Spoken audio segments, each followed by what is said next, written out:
'Twas the night before Christmas.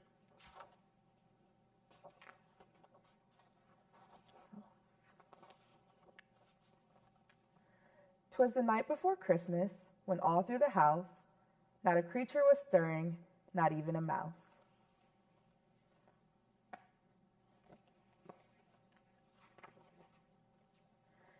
The stockings were hung by the chimney with care, in hopes that St. Nicholas soon would be there.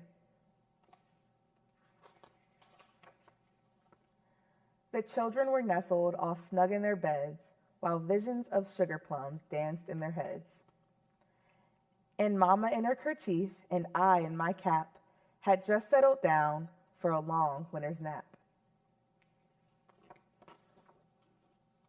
When out on the lawn there rose such a clatter, I sprang from my bed to see what was the matter.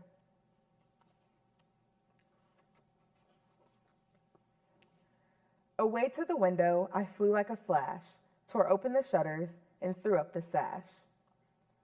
The moon on the breast of the new fallen snow gave a luster of midday to objects below.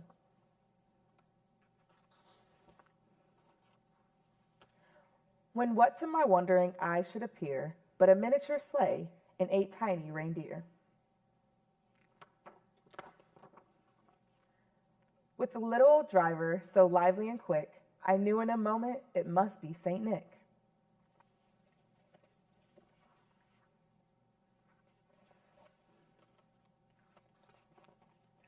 More rapid than eagles, his coursers they came, and he whistled and shouted and then called them by name. Now Dasher, now Dancer, now Prancer and Vixen, on Comet, on Cupid, on Donder and Blitzen.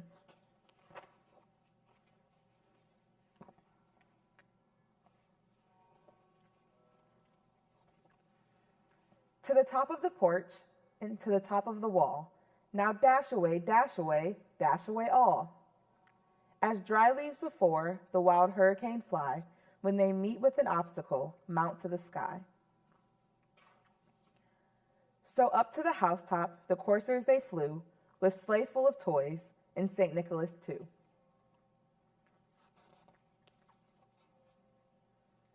And then, in a twinkling, I heard on the roof the prancing and pawing of each little hoof. As I drew in my head and was turning around, down the chimney St. Nicholas came with a bound. He was dressed all in fur from his head to his foot, and his clothes were all tarnished with ashes and soot.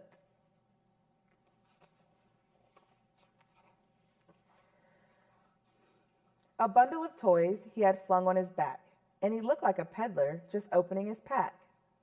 His eyes, how they twinkled, his dimples, how merry, his cheeks were like roses, his nose like a cherry.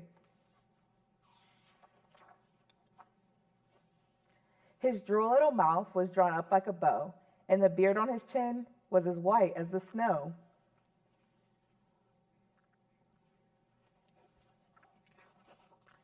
The stump of a pipe he held tight in his teeth, and the smoke it encircled his head like a wreath. He had a broad face and a little round belly that shook when he laughed like a bowl full of jelly.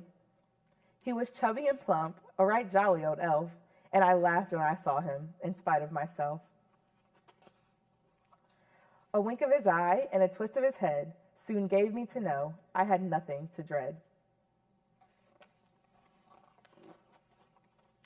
He spoke not a word, but went straight to his work, and filled all the stockings, then turned with a jerk. And laying his finger aside of his nose, and giving a nod, up the chimney he rose. He sprang to his sleigh, to his team gave a whistle, and away they all flew, like the down of a thistle. But I heard him exclaim, as he drove out of sight, Merry Christmas to all, and to all a good night.